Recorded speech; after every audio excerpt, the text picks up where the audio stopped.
پہلے راؤنڈ کے بعد یہ تھا کہ دوسرے راؤنڈ میں ریٹن ڈیمانڈز دی جائیں گی. تو جو بات اور خبر گرم ہے میں نے کہا اس کے بارے میں بات کر لیں. لوگوں نے کہا کہ جی اب کہا ہے کہ پھر سے ٹائم اور دیں تاکہ ہم آپ کو اگلے سیٹرڈے کو اگلا راؤنڈ ہے یہ طے ہو چکا ہے اگلے ہفتے ہوگا. جی ہاں اگلے ہفتے. اچھا کسی دن. اور تو یہ کہا کہ آپ لوگوں نے کہ اب ہم اگلے اس میں سٹنگ میں دیں گے. تو یہ کہا گیا کہ جی ہم نے بانی چیئرمین یعنی عمران خان صاحب کو ملنا ہے پھر ہم دیں گے. لیکن کل یا پرسوں سلمان اکرم راجہ صاحب ان کو ملے تھے. تو سلمان اکرم راجہ صاحب جب ملے تو بات جو باہر جب وہ آئے تو بات جو اڑی انہوں نے کہا کہ جی تحریک انصاف کے جو یعنی کہ عمران خان صاحب جو لیڈر ہیں انہوں نے کہا کہ آپ نے ان رائٹنگ کچھ نہیں دینا تو اس وجہ سے آپ کی پارٹی نے سیکنڈ راؤنڈ میں نہیں دیا اور تھرڈ راؤنڈ. تو اب ہمیں بتا دیجئے کہ حقائق کیا ہیں. بسم اللہ الرحمن الرحیم. نسیم صاحبہ بہت شکریہ. گلے اپنی جگہ پر بنیادی طور پہ میرا فون جو ہے وہ بار بار بلاک ہوتا گیا اور آپ کو معلوم ہے کون کس کے پاس صلاحیت ہوتی ہے. تو میں نام لوں گا تو آپ کا یہ کٹنگ ہو جائے گی. نہیں کٹنگ وٹنگ نہیں ہوتی. ایجنسیز ہوتی ہیں جن لوگوں کو آپ سے بہت محبت ہے. تو بنیادی طور پہ اس کی وجہ سے آپ کے پروگرامز پہ حاضر نہیں ہو سکا. آپ نے بات کی ہے مذاکرات کے حوالے سے. پہلا راؤنڈ ہوا. اس راؤنڈ پہ ہمارے 3 ممبران حاضر ہوئے تھے وہاں پہ گئے تھے اور میری سپیکر ریاض صادق صاحب سے اس دن بات بھی ہوئی. میں نے کہا جی ایک دن آگے کر دیں. وہ سوموار تھا پچھلے ہفتے کے. تو میں نے کہا منگل پہ کر دیں. انہوں نے کہا جی لوگوں نے مختلف جگہوں پہ کمٹمنٹس ہیں تو ایک راؤنڈ ہم لوگ کر لیں گے کیونکہ اس دن ہمارے سلمان اکرم راجہ صاحب مصروف تھے عدالت میں. علی امین خان صاحب کابینہ کی اجلاس کی صدارت کر رہے تھے. میں خود پشاور ہائی کورٹ میں بیلز کرا رہا تھا. تو ہم لوگ 3 نہیں تھے. حامد خان صاحب ملک سے باہر تھے. ہمارے 3 لوگوں نے وہاں پہ کیا اور وہاں پہ ایک پریلیمنری ڈسکشن ہوئی. کل ہمارا دونوں سائڈ سے ایکچول راؤنڈ تھا اور ہاؤس فل تھا. کسی قسم کی وزیراعظم عمران خان صاحب کی طرف سے یہ بات نہیں تھی کہ جی آپ نے ریٹرن میں نہیں. وہ ہمارا ایک تھا ڈیسیجن تھا. اس کی بنیادی وجہ یہ ہے کہ ہمارے ڈیمانڈز بہت سمپل ہیں اور نون ہیں. اور وہ کیا ہیں؟ نمبر 1 تمام اسیران جن میں وزیراعظم عمران خان صاحب ہیں, شاہ محمود قریشی صاحب ہیں, ڈاکٹر یاسمین راشد صاحب ہیں, عمر چیمہ صاحب ہیں, میاں محمود الرشید صاحب ہیں, چودھری اجاز صاحب ہیں اور ان کے ساتھ حسان نیازی صاحب ہیں اور جتنے ملٹری کورٹس اور باقی اسیران قید ہیں ان کی رہائی. اور وہ بڑی سمپل ہے کہ کسی سے کوئی مہربانی نہیں چاہیے. صرف اور صرف جو آپ کا پروسیکیوٹر ہوتا ہے وہ بیل کو اپوز نہ کرے. بیل اپوز ہوتی ہے تو وہ اندر پڑے رہتے ہیں. تو لہٰذا بیل اپوز نہ کریں اور وہ بیل پہ آ جائیں گے اور کیس ہم لوگ خود لڑتے رہیں گے. نمبر 1 کیونکہ یہ کوئی مہربانی اس لیے نہیں ہے نسیم زہرا صاحبہ کیونکہ یہ سب کے سب پولیٹیکلی موٹیویٹڈ کیسز ہیں. اس کے ساتھ آپ دوسرا اہم چیز دوسرا اہم پوائنٹ وہ 2 ہیں. اس پہ 9 مئی کا کمیشن اور اس کے ساتھ 26 نومبر کا کمیشن. آپ خود ماشاءاللہ ان چیزوں کو بڑی باریک بینی سے دیکھتی ہیں کہ آرٹیکل 7 آپ دیکھیں کانسٹیٹیوشن کا. اس پہ ریاست کی ڈیفینیشن ہے. ریاست ہے کیا؟ ریاست ہے آپ کی پارلیمان جس میں آپ کی مجلس شورا جس میں سینٹ قومی اسمبلی ہے. اس کے بعد اس پہ آپ کی فیڈرل گورنمنٹ ہے, صوبائی حکومتیں ہیں, آپ کی صوبائی پارلیمنٹ ہے, صوبائی اسمبلیاں ہیں. اس کے بعد آپ کے پاس جو وہ ادارے جو ٹیکس نافذ کر سکتے ہیں. اور اس کے ساتھ ساتھ آپ کے 3 ستون ہیں. اس پہ جوڈیشری ہے, اس پہ ایگزیکٹو ہے اور پارلیمنٹ ہے. لہٰذا پہلے ہم لوگ جس کا میں نے آرٹیکل 7 میں ڈیفائن کیا اس کے نیچے جو اوزار ہوتے ہیں اسٹیٹ کے اس میں مسلح افواج ہیں, رینجرز ہے, فائر بریگیڈ ہے, پولیس ہے, ایٹسیٹرا ایٹسیٹرا. تو ایک اوزار جو ملٹری ہے اس کے نیچے ایک یا ان کا ایک پینل بن جاتا ہے یا آپ اس کو کہتے ہیں کورٹ بنتا ہے کہ اپنے لوگوں کو ٹرائی کرنے کے لیے ڈسپلن کے لیے وہ اٹھ کے سیویلینز کا ٹرائل لے. اس کا مطلب ہے کہ وہ سائٹ پہ جا کے ایک ستون جو ہے اس کو وہ یوزرپ کر رہا ہے اپنی اتھارٹی سیویلینز کے ٹرائل میں. اور آپ کے پارلیمنٹ میں نے اس کو اپروو کیا نا؟ نہیں کیا. وہ اسپیسیفک کیسز وہ جو آپ کے کیسز ہو ابھی فرض مال وہ کہتے ہیں جی ٹیررزم ریلیٹڈ کیسز. اچھا چلیں آ جاتے ہیں. میرے پہ تو 100 کے حساب سے مطلب میرے پہ اوپر پرچے. اس کا مطلب ہے سب سے بڑا ٹیررسٹ میں ہوں.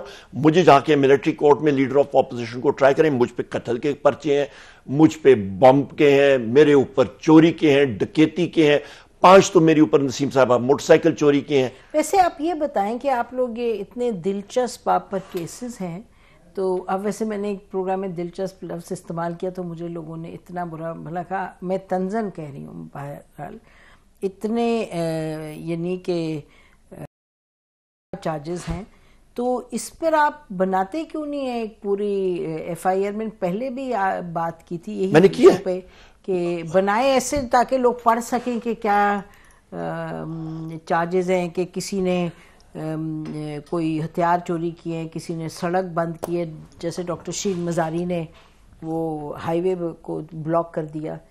یہ بڑی، میں آپ کو مزے کی بات بتاؤں، پھر ہم لوگ اس ٹاپک پہ آتے ہیں. مجھ پہ کون کون سے کہ جی میں نے پولیس کی وہ ایکس رے مشین نہیں ہوتی وہ چوری کی ہے، موٹر سائیکل چوری کی، X ray machine motor cycle پہ لد کے میں گیا ہوں جی، اور مجھے نظر آئے بندے، میں نے وہ مار دی ہیں. اس کے بعد میں نے 5 لوگوں کو اغوا کی ہے، میں نے 8 لوگوں کو قتل کیا، میں نے بم بلاسٹ کیے، اور پھر کرتے کرتے جی یہ سارے میرے اوپر دہشت گردی کے وہ ہیں. مزے کی بات یہ ابھی 26 تاریخ 50 ایف آئی آرز میرے اوپر ایک دن میں ہوئے. 26 آپ پہ 50 ایک دن میں. Are you exaggerating? نو میرے اوپر 50 ایف آئی آرز ہو چکی ہیں. اور ابھی میں نے پشاور ہائی کورٹ میں نے کیا ہے، مجھے بتا دیا جائے کہ میرے اوپر ہڈن ایف آئی آرز کون سی ہیں. میں اڈیالہ جیل سے 5 تاریخ کو میرے اوپر فرد جرم وزیر اعظم عمران خان صاحب کے ساتھ شمول میرے وہاں پہ فرد جرم عائد ہو رہا تھا جی ایچ کیو کیس میں، جہاں پہ میں تھا بھی نہیں اور نہ ہی وزیر اعظم عمران خان صاحب تھے.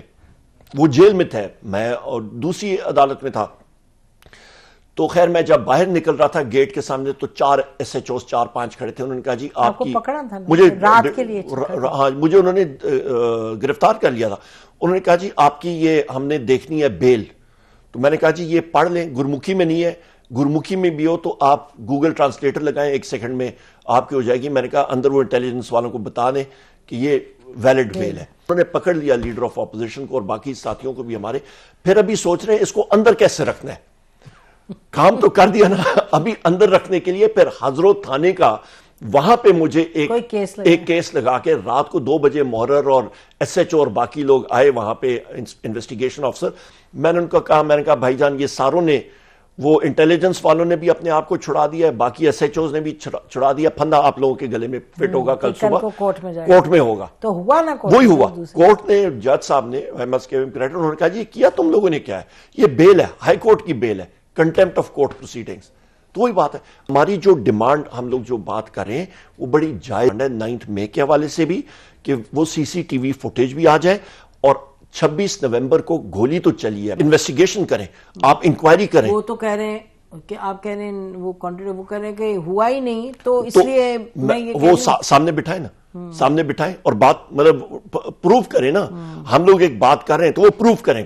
اور یہ بھی میں بات کروں، یہ ساری کی ساری چیزیں فورینزکس کی میں بات کروں. امریکن سول وار میں ایک جرنیل کو گولی لگی تھی، وہ متنازع تھا کہ کس سائیڈ نے ماری تھی، کنفیڈریٹس نے ماری تھی یا پھر یونینسٹ فورسز ماری تھی. ہمارا ایک پروفیسر تھا اس ڈپارٹمنٹ کا، انہوں نے باڈی ایکزیوم کر کے تقریباً 110 سال بعد اس نے مطلب irrefutable پروف کے ساتھ پروف کیا کہ گولی کہاں سے چلی. ہاں جی ہو سکتا ہے. کیا اس میں کیا ہے، کرمنل کیس کبھی ختم تو نہیں ہوتا. اچھا ٹھیک ہے، آپ کہہ رہے ہیں کہ یہ تمام چیزیں کریں، اور یہ تو آپ جانتے ہیں کہ یہ بڑی دیر سے باتیں ہو رہی ہیں، لیکن اب آپ جو نیگوسیشن میں گئے ہیں عمر، تو یہ ذرا بتائیے گا کہ پہلے ویسے آپ نے سوال کا جواب نہیں دیا کہ آپ نے کہا تھا عمران خان سے نہیں وہ جو کہہ رہے ہیں کہ جی یہ کہا جا رہا ہے کہ جی عمران خان صاحب سے پھر سے ملنے سلمان اکرم راجہ صاحب مل کے آئے ہیں، انہوں نے and he is part of the negotiating team, تو انہوں نے تو پوچھا ہوگا کہ لکھیں نہ لکھیں، تو اس سے بڑھ کے بھی کچھ اور پوچھنا ہے آپ نے. دیکھیں جی ہماری کئی چیزیں ہیں جو کہ ہم لوگ جب اڈیالہ جیل میں جاتے ہیں تو تقریباً جتنا یہ ٹیبل ہے ادھر سے لے کے ادھر تک، ادھر تقریباً 5 لوگ بمشکل ادھر بیٹھتے ہیں، مانیٹرڈ کنورسیشن ہوتی ہے، ویڈیوز لائیو چل رہی ہوتی ہیں، انٹیلیجنس والے دیکھ رہے ہوتے ہیں. وہاں پہ آپ اپنا موقف بیان بھی نہیں کر سکتے ہیں، حساس چیزیں ہوتی ہیں، پارٹی کی ہیں، موقف ہم نے بیان کرنا ہے، ان کا سننا ہے. تو ہم نے کہا ہے کہ ہمیں انہنڈرڈ ایکسیس ملنی چاہیے وزیر اعظم عمران خان صاحب تک، اور وہاں پہ ہم لوگ چیزیں جو ہیں وہ کھل کے بات کر سکتے ہیں، انسٹرکشنز لے سکتے ہیں. انہنڈرڈ نہیں آپ کہہ رہے ہیں کہ یعنی کہ بالکل ایکسکلوسیو ہونا چاہیے کہ کوئی، یعنی آپ کہیں گے کہ وہاں کوئی ریکارڈنگ نہ ہو، کوئی سن نہ رہا ہو. ہم تو وہاں پہ کاغذ کا پیس بھی اٹھا کے نہیں لے کے جا سکتے ہیں. وہاں پہ آپ اینک جو ہے وہ چیک کر رہے ہوتے ہیں کہ اس میں یہ کیا چیز ہے, باہر نکلتے ہیں اس سے زیادہ آپ کی چیکنگ ہوتی ہے. تو عرفان صدیقی صاحب نے تو کہا کہ آپ کا جو ہے ریکویسٹ, جو ڈیمانڈ, وہ جائز ہے کہ آپ ملیں عمران خان صاحب سے. کیوں نہیں جی, کوئی نہیں میں یہ نہیں کہہ رہی کیوں نہیں کی بات نہیں, یعنی کہ جو اس وقت پروسیس چل رہا ہے تو آپ کو پھر اجازت ہوگی جا کے ملنے کی, پھر آپ ڈیٹیل میں ان سے اپنی حکمت. جی جب اجازت ملے گی ہم لوگ جائیں گے, ہم لوگ بات چیت ڈیٹیل میں کریں گے, اس کے بعد